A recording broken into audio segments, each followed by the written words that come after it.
सबके दिमाग में एक रुपया ही छाया हुआ है। बड़ा विचित्र खेल है। खर्चा करने में छाती पीड़ा पैदा करते, संग्रह करने में संग्रह करते करते मर गए। गांव में धन एकत्रित करके दीवाल में गाड़ दिए, मोटी मोटी मिट्टी की दीवालें होती थी, और मर गए। जब दीवाल खुदी तब पूरा जीवन कंजूसी करके समेट कर या बैंक बैलेंस में जमा करते करते गणना में सुख का अनुभव रहा, इतना इतना और जमा, इतना और जमा, मर गए। किसके काम आएगा? क्यों नाम रूपी धन एकत्रित ना कर पाए? क्यों धन के द्वारा गौ सेवा, साधु सेवा, समाज सेवा, नाना प्रकार की भागवतिक सेवा, ये क्यों नहीं लाभ ले पाए? ये धन का बहुत बड़ा प्रभाव है, माया का बहुत बड़ा अंग है, जो हर एक के दिमाग में अपना असर किए हुए है। हम जो भी प्रोग्राम करें उसका परिणाम धन हमारा होना चाहिए। चाहे वो कथा हो, चाहे वो यज्ञ हो, चाहे वो पूजा हो, जो भी हो। कोई बिरला ऐसा करता है जगत में, ऐसा नहीं कि नहीं है, कोई बिरला ऐसा करता है कि इसका फल हो श्री कृष्ण प्रेम लक्षणा भक्ति। है, ऐसा नहीं कहते कि नहीं है, पर सबके दिमाग में एक यही है कि जो मैं कर रहा हूं उसका परिणाम अच्छी धनराशि मिलना। इसलिए यहां कह रहे कि पछताओगे बाद में। क्या पछताओगे?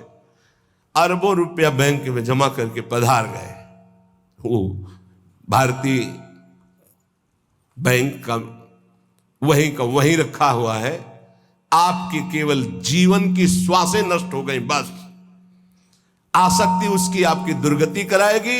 जीवन का समय आपको उसके संग्रह में गया, कुछ हाथ नहीं लगा। कितना भोगोगे? कितना भोगोगे? क्या खाओगे? कितना खाओगे? जब शरीर ही नहीं रहेगा तो ये सब खाना पीना किस कार्य में आया, यदि सच्चिदानंद से चित्त नहीं जोड़ा। इसलिए पछताओगे यदि धन की प्रधानता जीवन में रही। और आप सच्ची मानिएगा, आप जितने लोग बैठे हो, विचार करके अभी देख लो, वृंदावन की भूमि में बैठे हो। हम नहीं कहते कि सबके दिमाग में होगा, लेकिन आप देख लो, प्रधानता हर क्रिया के परिणाम में धन प्राप्ति की लालसा। हर क्रिया, साधु संग कर रहे हैं तो ऐसी कुछ आशीष हो जाए कि धन प्राप्ति हो जाए।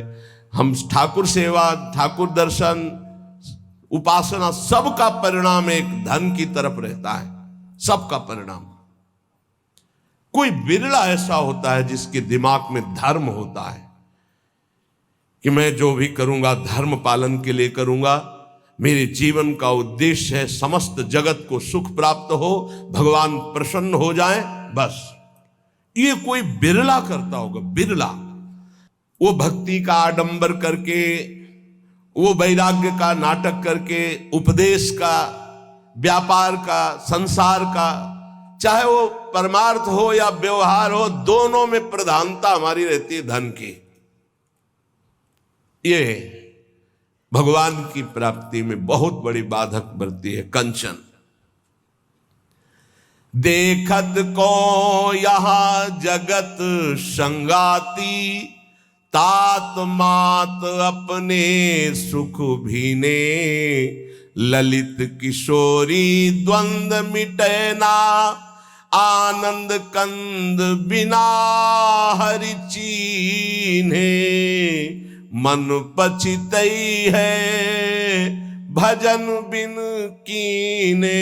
अब दूसरी बात करें, देखत ही यह जगत संगाती। सबसे ज्यादा संसार में संगाती माना जाता है विपरीत शरीर को। काम, दूसरा है काम, विपरीत शरीर का संगाती। इसके लिए प्राण देने के लिए तैयार है। और जबकि वासना की निर्वासनिक स्थिति भगवान से होगी, किसी शरीर भोग से नहीं होगी। उससे तो जैसे अग्नि में और घी डालते जाओ तो बढ़ती चली जाती है, ऐसे ही वासना की शांति भोग में नहीं, त्यागात शांति अनंतरम। लेकिन ना जानने के कारण पूरे के पूरे जीवन नष्ट हो जाते हैं, केवल भोग चिंतन से। बहुत आश्चर्य की बात है, यदि इसे भजन के बल से, भगवत कृपा बल से, गुरु कृपा बल से इसे संभाला ना गया तो मिले भले कुछ ना, पूरे जीवन इसी का संकल्प बनता रहता है, चिंतन होता रहता है। ये ठग हैं जो हमारे जीवन को नष्ट कर देते हैं। कामिनी के संग की लालसा भगवत प्राप्ति नहीं होने देती। जैसे पहला था धन की प्राप्ति की लालसा, ऐसे ही जितना भी धन कमा लो, जितना भी सब कर लो, अंदर एक लालसा बनी रहेगी भोग भोगने की। ये अगर भावना शरीर भोग की बनी रही तो ये भी भगवत प्राप्ति नहीं होने देती। कितना भोगोगे, कब तक भोगोगे? जब शरीर ही छूट जाएगा तो कौन तुम्हारा साथी होगा? बहुत विचित्र बात है, बहुत विचित्र बात है। देखत को यह जगत सगाती। इस संसार में केवल देखते देखते पूरा जीवन हो गया, कुछ नहीं देख पाए। 50 साल के हो गए, 40 साल के हो गए, भोगते भोगते जीवन व्यतीत हो, कुछ नहीं भोग पाए। क्या है? असंतुष्ट, वासना। इसी तरह से जितने संबंध हैं सब धोखे के संबंध हैं। उनमें यदि भगवत भाव करके नहीं जिए तो वो बंधन कारक है, धोखे में समय गया। पहला दिमाग में धन रहता है, दूसरा दिमाग में भोग रहता है, और जो इनको थोड़ा दबा पाया भजन से तो तीसरा दिमाग में रहता है हमारे यहां नाम हो जाए, लोग याद रखे। किसको लोग याद रखते हैं? भगवान को याद नहीं करते, तुम्हें याद करेंगे? भगवान को नहीं याद करते, जिनके याद करने से कल्याण हो जाता है, तो तुम्हारे को कौन याद करे? बोले यार कुछ तो ऐसा हम कर जाएंगे। कितने का कर जाओगे? क्या कर जाओगे? अरे जिन्होंने अनंत ब्रह्मांड बना दिए उनका नाम नहीं ले रहा, तो तुम 1-2 महल बना दोगे, 1-2 पौशाला और अस्पताल खोल दोगे, तुम्हारा नाम चलेगा? श्री कृष्ण ने अनंत ब्रह्मांड बनाए, सब थोड़ी नाम जप कर रहे हैं उनका। तुम्हारा कौन नाम जप करेगा कि भाई बहुत यश कीर्ति की आखिरी चाह। इसीलिए कह रहे हैं कि ललित किशोरी द्वंद्व मिटे ना, आनंद कंद बिना हरि चीने, मन पछित है भजन बिन कीने। थोड़ा समय रह गया है। जितने सत्संग सुन रहे हो इतना समझ लीजिए, अब हमारे जीवन का थोड़ा समय रह गया है। अब तो जाग जाओ, इन 3 में सोना बंद कर दो। ललित किशोरी जी कह रहे हैं ये जो धन की लालसा, अरे बोले तुम तो बाबा जी हो, तुम्हारा चल जाएगा, हमारा गृहस्थी में बहुत जरूरतें हैं, धर्म पूर्वक कर्तव्य कर्म करो, उससे जो मिल रहा है संतोष धारण करते हुए अपनी स्थिति के अनुसार ब्याह बरादी जितने कार्य है सबका होता है सृष्टि में। आज दुख पाया जा रहा है अपनी स्थिति से हटकर करने पर।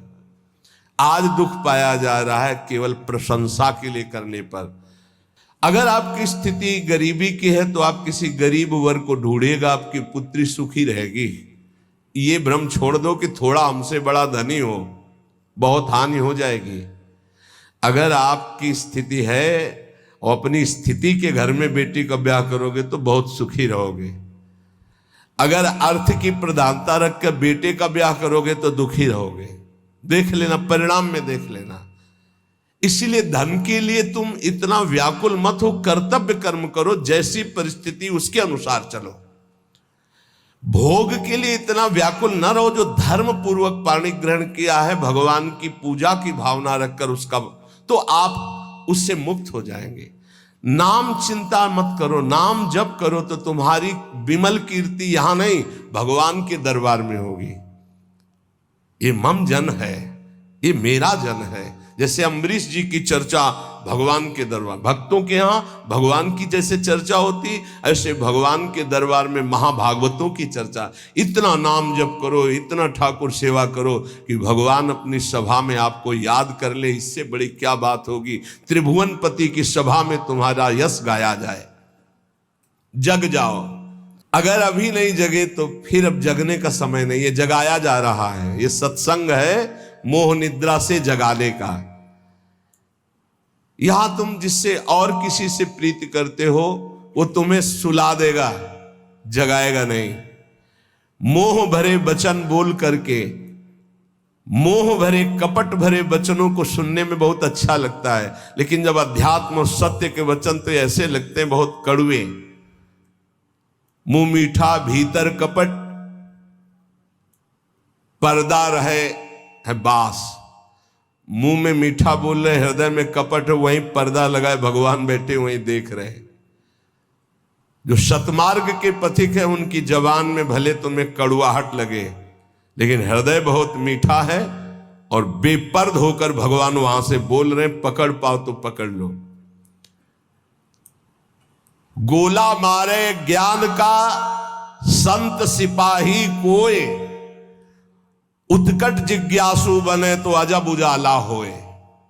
अजब उजाला होए अंधेरा सब ही नासे, अंतर्मुख हो लखे आत्मा अपनो भासे। कहे निर्भयानंद होए जिज्ञासु भोला, और जब संत मिले सिपाही तो ज्ञान का मारे गोला। अगर भगवान का पार्षद कोई संत जो विशुद्ध स्थिति में है, उसके वचन क्या करते हो, गोला का काम करते हैं। बोले ऐसा ज्ञान का गोला माला कि काम क्रोध लोभ मोह मद मत्सर सब मर गए और दिव्य प्रकाश हो गया हृदय में। गोला मारे ज्ञान का संत सिपाही कोई, उत्कट जिज्ञासु बने और अजब उजाला होए। अगर संत वचन सुन लिए तो अमोघस से खाली नहीं जाते हैं, ये तुम्हारे जीवन का परिवर्तन कर देंगे। बस आपको जरूरत है उन शब्दों को पकड़ने की। जिस समय अंतर्मुखता बढ़ने लगे, आपको अपने दोष दिखाई देने लगे, जान लेना संत वचनों का प्रभाव शुरू हो गया है। अंतर्मुख होए लखे, अपने दोष दिखाई देने लगे। मेरे में ये कमी, मेरे में ये कमी, हे भगवान ये मेरी कमियां कैसे दूर होंगी। तो जान लो संत संग का प्रभाव आपके ऊपर पड़ रहा है। आत्मा अपनो भाषे, अपने आप से अपने स्वरूप का बोध प्रारंभ हो जाता है जब किसी सच्चे संत का संग मिलता है। पाता है निज आत्मा विषयन सो मन रोक, काम क्रोध के वेग की जो सही जावे झोंक। संत संगी वही है जो काम क्रोध के वेग को सह जाए। काम आया सह गया, क्रोध आया सह गया। हमें देखते हैं कि काम क्रोध को सहने की तो वृत्ति साधक में है, लेकिन ईर्ष्या को सहने की शक्ति नहीं है। वो जहां ईर्ष्या करता है, दूसरे से निंदा करने लगता है, तो फिर उसकी काम क्रोध की शक्ति बढ़ जाती है और वो सहन करने में असमर्थ हो जाता है। अहम मैं जितेंद्रीय हूं और ईर्ष्या दूसरे की उन्नति देखकर डा होना, जलन होना, जहां आया तो फिर वो वही परास्त हो गया जहां जीत रहा था। इसको पकड़ना। गुरु कृपा से काम और क्रोध पर विजय प्राप्त करने की योग्यता साधक में आ जाती। बहुत शीतल हृदय होने लगता है, लगता है क्या कुछ नहीं।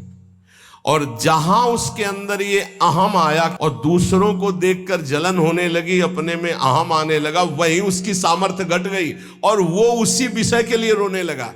काम क्रोध आदि उसको परास्त करने लगे।